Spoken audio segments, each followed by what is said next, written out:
Hi everyone, my name is Anna and I'm from Bulgaria and Belgium, and I'm currently doing a traineeship with the European People's Party group in the European Parliament. Welcome to the YEPP Show. The question is mainly about your age. We will definitely solve the problem. The housing costs exploded and increased by almost 50%. I love celebrating. This podcast is a collaboration between YEPP, the youth organization of the EPP, and us, the trainees of the EPP Group Press Directorate. The idea behind this podcast is to discuss issues that matter to young people with the representatives of the European Parliament. Today, we'll be talking about something that's affecting several European countries, and especially young people, the housing crisis. After a brief discussion, we'll leave the floor to today's special guest, member of the European Parliament, Sebastião Bugalho, from Portugal. Very well pronounced. Thank you. You should teach all the committee chairs to do that. Joining me for this discussion are my fellow trainees, Beppe and Lucas. So let's dive in. Yeah, it's very nice to be here. I'm Beppe, as you said, and I'm Maltese. I'm also a trainee in the Press Directorate, and I'm very happy to get on with this topic because it's very important for us youths. Yes. Yeah, that's totally true. My name is Lucas, I'm from Germany, and I'm also doing currently the EPP Group traineeship, and I'm very, very glad to be here, and I would say let's dive into the topic. Yes. Well, thank you both for being here. And I'd like to start this discussion by asking you, is this an issue that's affected you guys personally? Well, yes, definitely. If I had to say my experience, I think it's very recent actually as well. It's when I started my traineeship here, it's the first time that I was renting an apartment outside my home country. And instantly I had big problems because first of all, I wasn't told I had to move out of my apartment just a month after I got there because they're going to renovate it. Obviously, they happened to leave that out when I was signing the contract. But yeah, it was very eventful. I think there are big problems with the housing market in Brussels, and I think it's everywhere, not just in Brussels. For sure. What about you, Lucas? Yeah, I had similar problems during my semester abroad in Washington, D.C. It was very hard to find an accommodation, and especially it was very expensive. And that's why I did things that a lot of people, I think, nowadays are doing for medium-term stays. I switched to Airbnb and found an option that was by far better in quality and cheaper. And I think that's a huge problem for the population, that people who are staying there for only for some months, taking away their spaces via Airbnb, because you can earn a lot more money with medium and short-term stays. Yeah, it's funny that you mentioned Airbnb actually, because there's a lot of talk at the moment that Airbnbs are taking up accommodation that people can live in for a longer term. Although it might be the case in some countries, I don't believe it's completely the only reason why there aren't enough rental properties. I think you're right, but Anna, I think I remember that you once told us a pretty funny story about your first move out. Yeah, well, my first place was in the Netherlands when I moved out from my university, and it was actually a refurbished, it wasn't even really renovated office space. Oh wow! And very work intense. Yeah, I mean, yeah, it was like the office lights were a little bit too much for me, but to be honest, it was a fairly good place to stay, given the fact that there was a lot of students that were staying in tents. Or some people couldn't even start their studies because there was just not enough houses. So a lot of people just didn't go to university. And so I guess in that kind of environment, an office space is honestly quite lovely. And it was also great because we were 250 students, I think, in one building. So especially during Corona, when you're not allowed to really go outside, it was nice to kind of not be completely segregated. But yeah, I know that these are initiatives that are these kinds of houses. I know container houses is also a pretty popular thing in some countries. But I think it's an interesting alternative to kind of getting building houses for students. Yep, definitely. And I think it's also an issue with overpopulation. We can see a lot of countries that have increased in population very rapidly over the last few years. And obviously the the rest of the infrastructure in the country didn't keep up Yeah. with that overpopulation, especially housing. Yeah. Yeah, that's definitely true. And I think it's clear for all of us that the housing crisis is not only like a local or regional phenomenon, it's in all of Europe and in the whole world. And some areas even have the opposite problem, that there are not enough people who want to live there, especially like in rural areas in southern and parts of Eastern Europe. But if you just look at the numbers, that between 2015 and last year, the housing costs exploded and increased by almost 50%. That's insane. Who should pay for that? And then you can see that like the median age for young Europeans to leave their parents' house is rapidly rising too. It's now 26.5 years. Which is crazy. That's crazy. It's very, very old. And in some parts of Southern Europe, it's over 30 years nowadays. But that's the next problem. How should you start your own family and get kids if you're living with your parents? Not a lot of people do that. Yeah, No, I think it's there has been a bit of a kind of change in recent years where most people are moving to the centers of their cities, obviously because there are more job opportunities. But we've also learned a bit from COVID and realized that teleworking is something that benefits a lot. And I think it can really help in this in the housing crisis, because if more teleworking is made possible, people can live further away from the main office of the company that they work with. Sure. But I think it's also important to note with teleworking, I mean, it's really lovely if you have a family and you don't have to pay these extra babysitting costs, for example. Yep, definitely. But if you're younger, sometimes if you don't have a partner or someone that you live with, a roommate, it can get a little bit isolating, especially if you live in a rural area and you're teleworking. It can be a little bit isolating. So I think it's important when talking about solutions like this to kind of look at it from a holistic point of view and not create new problems. Well, yes, definitely. I think every country has a different, like the problem is the same, but it's caused by a different thing. And when looking at a master plan, it shouldn't be just one holistic master plan for all the EU, but I think it should target specific countries with specific measures. Yeah, especially different regions. Like Exactly. In one country, it does not apply to every region. We're very different.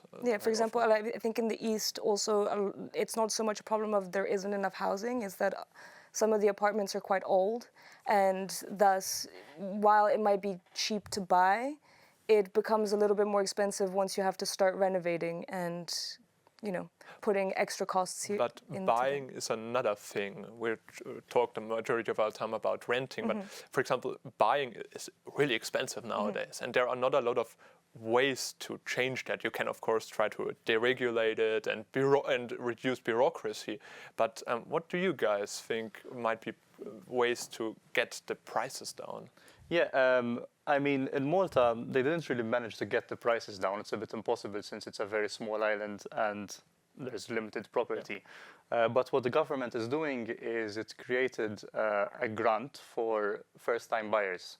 Yeah. So for youths and people that are buying their first home, they get an incentive of 10,000 euros to buy their first property. That's interesting, because in my home area in Bavaria, federal state of Germany, the Junge Union, that's the youth wing of the CSU, and it's a member of YEPP, they called for the real estate transfer tax to be abolished, but only for people who are buying their first home as a residential home.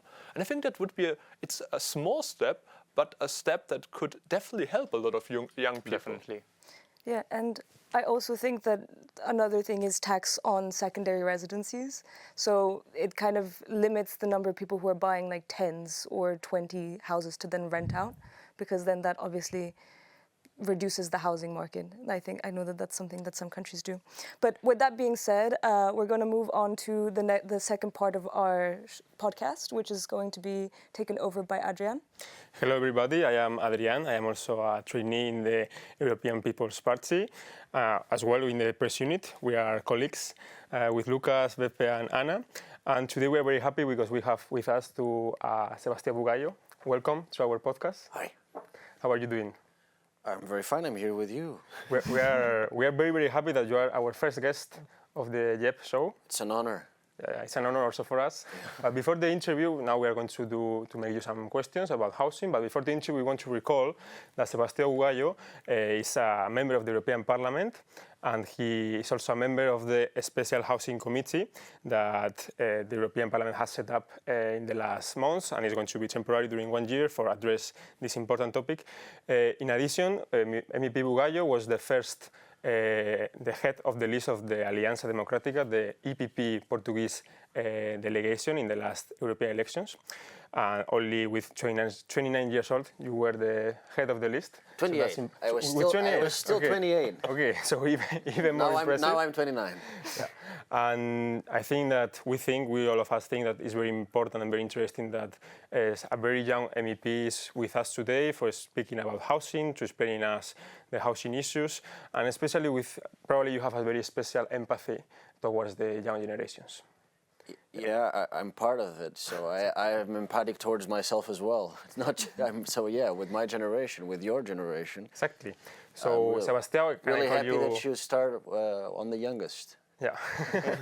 So, Sebastião, can I call you Sebastião, right? Of course you can. Yeah. Do you remember how was the first time that you moved away from your parents' house? Yeah, I remember. I had to. It's actually funny that you ask that, because I had a job that I loved. I was a parliamentary reporter, and I was very, very young. I started working when I was 18, 19. It was 1 month before I turned 19. I went to work on a daily that covered Parliament, for a national daily. I got the minimum wage, and I was studying at the same time in college. I had a girlfriend. We wanted to move. We couldn't because I got the minimum wage. Yeah. So it wasn't enough. So I had to change and do some private counseling and advising, political advising, communication advising, and went to the other side of the aisle, for a while, so I can, do some bills, pay some bills. So at the first, it was very frustrating because I couldn't do what I love to do and have a house at the same time with a person that I wanted to have a house with. So I understand the frustration, yeah. Then I went into television, and everything became a little easier because television, as you know, is probably it's better pay than newspapers, yeah. Yeah. I know the feeling. All my friends, most of my friends had to leave Portugal in the last decade, to Luxembourg, to Switzerland, to Germany, my generation is very frustrated with housing, so we did a campaign on it. Last year, not just because of my generation, but because we had the numbers. We heard the people. Their first priority for most of them, when they thought about Europe, we asked them, what can Europe do for you? And they talked about inflation, which of course we can do nothing about because we're not at the Europeans. I don't work in Frankfurt. I'm not at the European Central Bank. And that we cannot tell people. I mean, we can explain them, but it's not worth it. I mean, during a campaign, you want to rally people around a positive message. So I'm not Christine Lagarde is not exactly a slogan. So we needed to do something on housing, and it wasn't very obvious or easy to, despite the fact that our recent government is betting a lot on that area and building a lot and wants to build a lot. Probably the biggest investment in the last 30 years is being done by this government in housing. But to give it a European perspective, it wasn't exactly obvious. But we pushed for it. Our team pushed for it, and then it went very, very well. We had this study from OECD that said that from the 37 richest countries in the world, the first priority in those countries for those societies was housing, before health and education. And that was the data was very impressive. So it's not just a sexy team, like the numbers are telling us, talk about this, solve this issue. So we need to do that. So I was very happy, just to finish my first thought. I was really happy when the President of the European Commission got re-elected last summer. Because she said in her speech, if it's a European problem, it needs an European solution. And that's pretty much true, although not unanimous in this parliament and even in our political group. It's a tough discussion, but we are here for the tough discussions, not for the easy ones. Otherwise, we'd be socialists, huh? Yeah, but as you are explaining, and as my colleagues were saying in the discussion, it's very difficult for the young people nowadays to find a house or to rent a house. Why do you think nowadays is more difficult than in the past? Well, probably because we have this habit in Europe that we only wake up to the crisis when she comes knocking on our door. Yeah, it was that with inflation, and we knew that inflation was coming, and we didn't change. Well, I mean, we didn't act as fast as we could. Not we, but the ECB. I think it was the same for migration. We took too long to pay attention. It was the same with Ukraine. I mean, Vladimir Putin invaded Crimea. They took down a plane. They tried to kill the leader of the opposition. They tried to murder a dissident in European soil, the Sergei Skripal in Salisbury. So the signs were there, and for a long time we didn't pay attention. So I think this is one of the topics that I think that we are paying attention, maybe a little too late, but I think we're still on time.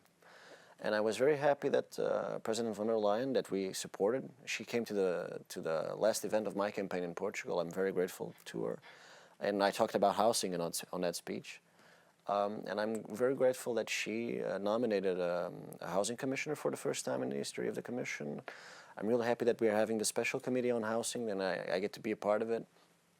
I'm really, really grateful to the group because, as you can imagine, this is not exactly an EPP priority per se, naturally, ideologically speaking. I mean, we are a farmers' party, yeah? We are a security party. We are a growth party. We are the cut the red tape party. But if you say we are the housing party, we're not. I mean, in our housing paper, EPP housing paper, I have it in front of me. It was made by two colleagues that I respect and like a lot. One Dutch, one Spanish, Dirk and Alma. They did a terrific job. We contributed as a Portuguese delegation. But it was very curious to see that we got a consensus between Spanish, Dutch, Portuguese, Croatian. It was possible to have a consensus about housing inside EPP, inside a center-right group, inside a center-right party, which is not exactly easy to do, but we got to do that. And our paper, our ideas, that we will take these ideas, this paper, into the commission, the new committee on housing. I mean, I'm really happy because it's really ambitious. It's really EPP. So we cut the red tape. We take care of the elderly. We do not give up on transparency and the fight against corruption. We do not give up on the principle of subsidiarity. And of course, we know that housing needs to be solved by the national states. But we are doing something about it. We want Europe to help the states helping people. And I think this is the EPP approach. And we got to do both. We got to do an EPP approach, and at the same time, we got to look for solutions for problems that are hurting people really bad right now. Yeah. We will ask you later a bit about the Special Housing Committee. Yeah. But we are wondering that in Portugal, the average age of leaving the house of your parents is 29, your age. In Spain is 30. Why it happens in the south of Europe that the people go away from their parents' house later than in the northern countries? Well, there's not a nice answer to that question, my friend. We're poor. It's true, we're poor. We are more poor, yeah. We're poor, and we, regretfully, I think, I mean, we're growing, but not growing as we should. I think we can all say that in Europe. But why it happens in the south? No, I wouldn't like to say, because probably there's some sociological and cultural reason besides the economical factor as well. But what I want, look, I don't want to have a national approach to this issue, because for that I have a national government. My role as an MEP is to make sure that the Portuguese get protected by these solutions, but that these are European solutions for all the Europeans. So when Ursula von der Leyen said this is a European problem, I'm working for the European solution, not the Portuguese or Spanish one, with all due respect for both our electorates, of course. But my point is that, I mean, we had Andrzej Alicki from the Polish delegation. He made a very good contribution when we discussed this paper, saying that actually you guys talked about it, about the renovating the houses, the cost of renovating a house, the cost of remodelation, the cost of trying to improve the conditions of your own home. And that's something that's really hurting the Polish youngest generation as well. So what I think is most fascinating about this job, and your job as well when you work at the EPP, is that we get to look for something in common, okay? So we have six pages and a half of solutions for a housing crisis to all Europeans. And that's really hard to get to that point, but it took a lot of work, but we got it. What I like about the EPP approach is that we don't do something against someone. Where? So I'm not doing this because it's the young against the old, or the rich against the poor, or the poor against the rich. It's not a polarized approach. We are the constructive party. And that's why we're so different from the others. And that's why we get to do the things, because we're not doing just for the sake of politics. We're doing this for the sake of politics and policies. And that's what makes it so special and necessary in this parliament. I think that we all agree with this message. You better do, you're the interns, huh? In the last European elections, in the campaign election, you stated that housing should be a fundamental right in Europe. Oh, I wish it will be, yeah. Maybe something like that. You said something No, like that. but Was the message. that was on our manifesto. Oh, yeah, exactly. It's absolutely true, I said that. Yeah. A lot of times, huh? So, but my question is, but who has the power regarding to housing, the European Union or the member states? Who has more power? Well, the member states have more power, but it's not just a question of power. Look, who has more power about health, the member states or the European Union? But who bought the vaccines together? It's multilateral, right? Yeah, and who has more power in defense, the member states or the European Union? Yeah, but who will defend us if we get invaded after the war on Ukraine again? I mean, we are constantly saying that it's the state's responsibility and constantly seeing that it's the Europeans' reality. That's the point. Look, and I'm not saying that I'm a federalist. I'm not saying that I'm not, but I'm not saying that I am. The point is that, look, of course we have to respect the treaties, the limits, the legal limits of our own action. But when I defended, and I constantly defended it, the right that housing should be looked as a fundamental right, I mean, if education is, if equality is, if health is, how can not being a roof over your head not be a fundamental right? I mean, we're Europe, okay? A very humorous colleague told me, how can we be in favor of walls and not be in favor of houses, huh? It's a paradoxical joke, but it's quite kind of true, huh? Because, look, probably you'll tell me, okay, so it turns out to be, we get it, it's a fundamental right, it goes into the EU Charter. Social housing is already looked as a fundamental right, but we want to enlarge that and universalize it in our Portuguese manifesto. And we got 31%, so at least someone agrees with us.